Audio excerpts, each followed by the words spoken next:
I am Sarah. I read as Sora the Intuitive for Sky Messages by Sora. I am a tarot reader who specializes in past life readings. I also teach and mentor the tarot.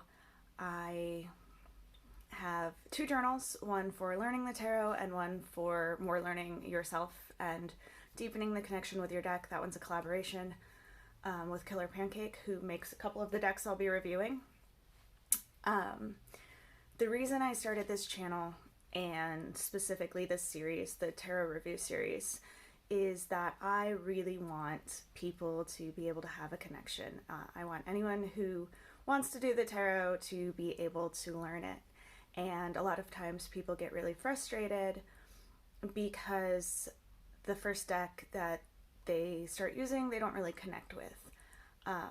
And so I'm hoping that instead of getting frustrated or spending a lot of money on decks that they then realize they don't want, people can sort of start to learn what their style is, what theme they're looking for, what kind of imagery works for them, and help people find the right decks for them. I do believe that if there is a tarot deck out there, there is an audience for it. And if there is somebody who wants to learn, then there's definitely a deck for them. So this won't have star ratings. This won't be about what's good and bad. It'll be about the details, such as the guidebook, a level that it's good for, like basic to advanced. It will be, how close it is to the Rider-Waite or the Tarot de Marseille, or the Thoth for those who prefer that. And it will just give people a look and hopefully help them start to begin their journey. Or for those of us who have been on their journey for a while, but are thinking about new decks and testing out different things, give them a preview. So there are some of the decks behind me, but if there are any you're interested in, let me know. And let's get started. For this week's tarot deck review, we are looking at the Oceanum Arcanae, or the Ocean Tarot. It comes in this beautiful box with foiling. It's nice and sturdy. Keeps everything nice and safe. I love it. The guidebook is fantastic. It is great for beginners, as it has both the card description in terms of what you're seeing, like at the picture, as well as keywords and an example interpretation. This is really important to me because a lot of times what we get in these situations are just keywords. And keywords are great when you're getting started, but they really just give you the beginning of the meaning to the card, or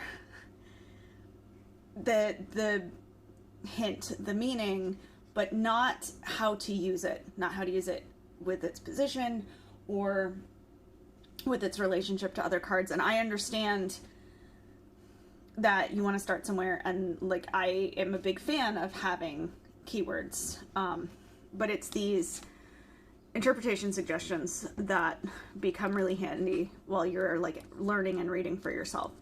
It has one spread, suggested spread, that is also beginner friendly. It's really nice for that sort of thing. The deck is beautiful. It is based on the Rider-Waite Smith, and if you are someone who uses that tradition, you will recognize, you'll be able to see how those symbols come about. So it's interesting to me because I don't feel like these cards look like what you think of, but at the same time, you can see all of the pieces. They've just added the ocean creatures, and I really love that. In terms of the court cards and the suits, they stuck to the standards.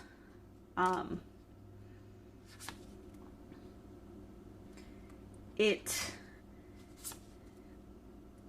uses a lot of the Rider-Waite Smith based imagery. I wouldn't actually call it, I did, I believe, in the beginning, call it a Rider-Waite-Smith deck, but it actually is not, and I will tell you why. You may have just seen the Justice card go by, and you'll see that it was 8. In the Rider-Waite-Smith decks, Justice is 11, and Strength is 8. The Rider-Waite-Smith are the only ones that do that. That was something Arthur Smith put in, switched around for his own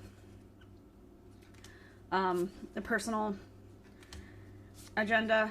I hate to use the word agenda because it sounds so sinister, but I just mean that was his specific edition, and the traditions before and after use the Justice card as 8 and the Strength card as 11. So that's just one of those little notes that I like to make. That said, again, if you are a Rider-Waite-Smith reader, that's the only thing that I would be on the lookout for. The rest will read very easily for you. This is great for beginners. Between having a good guidebook and following kind of the modern standards in terms of tradition well enough that whatever guides you are using to study should also fall into this, and you should be able to really pull from it. It's great for intuitive readers.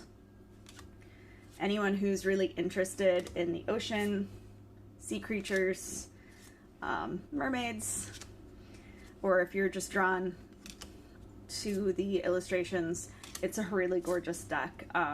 The colors have that deep quality that I think of when I think of being deep in the ocean. And there's also coral and all these little beautiful details. It's a really gorgeous deck. This was a present, but I will make sure to find out where you can get one and put that in the notes. But it's great for beginner all the way to professional. It's good for people who are intuitive. I think it's really nice in most collections. So I would love to know more about what you think about it, what decks you would like to see more of. And I am just shuffling up for the weekly reading. While I do that, I'm going to thank you for liking, subscribing, sharing, and doing all of that, as it helps people get where they would like to be. Seeing the decks they need or want to see, and hopefully just getting people the information they need. If you would like your own reading, you can head over to my website or send me a message. I do try to keep up on social media as to where I'll be reading in Pittsburgh, but if you can't find me at a place or time or offering the type of reading you'd like to see, just send me a message. Again, I really appreciate it. We have the Two of Wands, the Tower, and the Three of Coins. So we've got some disruption going. Having the Two of Wands with the Three of Coins would indicate to me that it is time to break off from something. Most likely a creative partnership, but I just want to explain that because the Two of Wands is a card of choosing a path, and generally towards your vision, your passion. It's the card that you'll hear me say things like, both paths are right because both paths are wrong, because you have to go down both. So normally I'd say where you're headed, don't expect to go all the way there, but please know that that's not a mistake. That's where you need to be. However, to have that with the Tower, which is the card of disruption and throwing things kind of out of whack, that's my one that says, hey, in the short term, I'm sorry, but in the long term, it's great.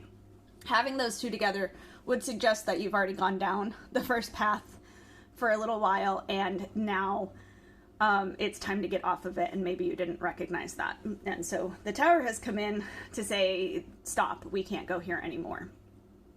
And then having that with the Three of Coins, which is technically a card of teamwork or collaboration, but is most often my card of, are you the one doing all the work?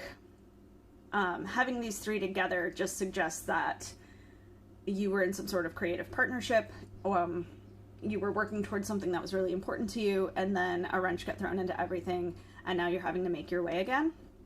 And while these cards can seem really intense, to me, that is a message that lets you know that it's okay, you're going where you need to go, you just couldn't see at the time that you needed to make that change.